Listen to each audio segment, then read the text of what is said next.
ito lang masasabi ko Ako po ay nagtimpi lang talaga. Nga kami mga driver ng tuda ng motorcycle ay naglalabasan na lahat ng mga social media ngayon na si Marcos ay binabatikos nyo.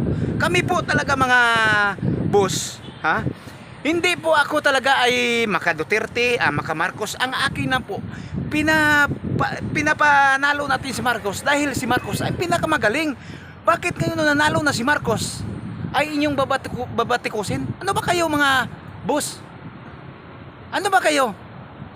Tingnan nyo, alam nyo mga ka-idol Ako isang kahig isang tuka, pag hindi ako nakapamasada ng aking tricycle ay wala po akong pabili ng bigas, no? Tingnan nyo po ang aking tricycle, tingnan nyo po, sirang-sira na.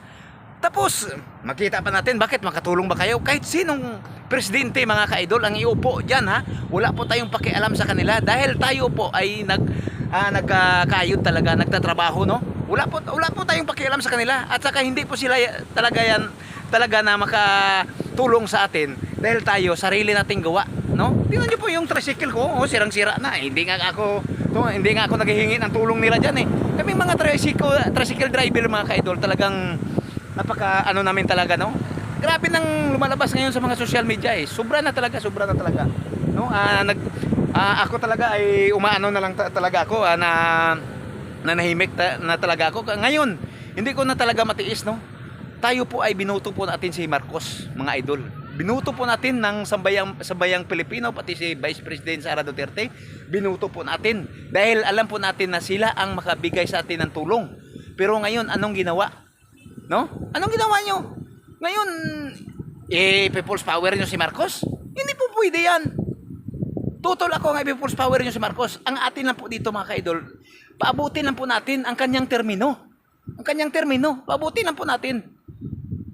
Pag abot ang 2028, wala na yan. Iba namang upo ng presidente. Bakit? May makatulong ba? May magbibigay ba sa ating na bigas? Di ba? Wala.